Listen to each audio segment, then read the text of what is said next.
ભાઈઓ, સ્વાગત છે આપણું ત્રીજા સોમવારે. તો ત્રીજો સોમવાર છે, આપણે નાગેશ્વર ધામ જઈ રહ્યા છે આપણી ટીમ સાથે. તો આપણે ટીમમાં જોડાઈશું. હવે આપણી ટીમ આવે છે. આપણી ટીમ આવી ગઈ છે અત્યારે. આપણા લીડર કમલેશભાઈ.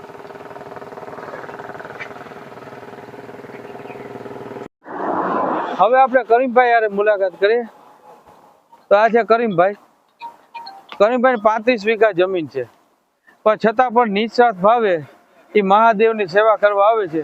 તો આપણે પણ એમાંથી કંઈક પ્રેરણા લેવી જોઈએ. મહાદેવ હર. આ અરસીભાઈ છે. અરસીભાઈ છે એ મજૂરી કામ કરે છે. તો મજૂરી મૂકીને પણ એ આપણે નાગેશ્વરની સેવામાં આવે છે. તો એને પણ આપણે ખૂબ ખૂબ ધન્યવાદ દઈએ. ઓકે. જય નાગેશ્વર ભગવાન, જય દ્વારકાધીશ ભગવાન. મિત્રો, આજે આ ત્રીજો સોમવાર છે. નાગેશ્વર ધામમાં યાત્રિકોને નિઃશુલ્ક ફરાળનું આયોજન જે અમે કરીએ છીએ દર વર્ષે, એ આ વર્ષે પણ આયોજન ત્રીજા સોમવારમાં પ્રવેશ કરી થઈ રહ્યું છે. અને અમારે આજે અમારા એક કંદોઈ મિત્ર છે, એ આજે સેવામાં આવેલા છે. અને આપણે રાજપરા ગામમાં એમની દુકાન છે. આપણે શું આપણી દુકાનનું નામ છે? વાઘેશ્વરી ફરસાણ. વાઘેશ્વરી ફરસાણ માર્ગ.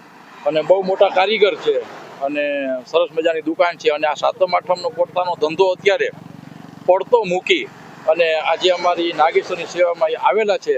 અને પોતે બ્રાહ્મણ દેવ છે. અમારા દેવ ભગત કહેતા કે બ્રાહ્મણની હાથે ભગવાનની રસોઈ બનાવેલી અચૂક જમે.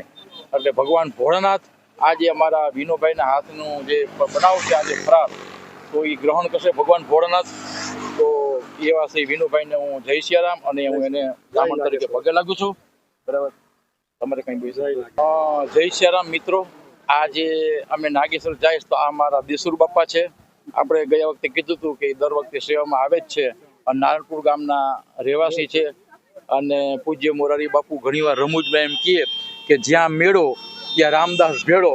તો એવી રીતે અમારા પણ દરેક એવા પ્રસંગની અંદર દેવુર બાપા અચૂક હાજરી આપે છે અને અમને સહયોગ આપે છે અને પ્રોત્સાહિત કરે છે.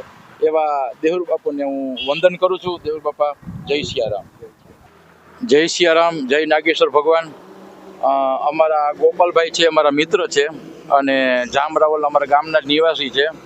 અને પોતે અહીંયા એને મોબાઈલની દુકાન છે, રિપેરિંગ કરે છે. મોબાઈલનું બેલેન્સ અને દુકાન બધું પેલું કરે છે, મોબાઈલ લગતું કામ. સારા બહુ મોટા વેપારી છે. તો એ પોતાનો કિંમતી સમય આજે પેલો કરી અને અમારી નાગેશ્વરની સેવામાં જોઈન્ટ થયેલા છે. અને પોતે આજનો પણ એનો ધંધો બંધ કરીને આમાં સેવા કરવા આવેલા છે. તો હું પણ એનો હૃદયપૂર્વક આભાર માનું છું. અને અમારી જે કાંઈ યુટ્યુબની ચેનલ પર પોતે બ્લોગી બનાવે છે, યુટ્યુબર કહું તો હાલે એમ. અને એ ચેનલના માધ્યમથી આ અમારી એક સેવા પણ આવી રીતે કરે છે. તો એવા ગોપાલભાઈનો હૃદયપૂર્વક આભાર માનું છું. જય સિયારામ. મહાદેવ મહાદેવ. સેવા છે એ પરમો ધર્મ છે. એટલે સેવા આપણે કરીએ તો એમાં કઈ નામઠામની કઈ જરૂર હોતી નથી. પણ કમલેશભાઈનો ભાવ એવો હતો કે ભાઈ મારું એની ઓળખાણ કરાવે, પણ સેવામાં કઈ ઓળખાણની જરૂર હોતી નથી. મહાદેવથી બધું થાય. મહાદેવ જે કરે એમ થાય. બાકી આપણાથી પાપડ પણ ભાંગે એમ નથી. મહાદેવ હર. મહાદેવ ગ્રુપ જામરાવલ. મહાદેવ.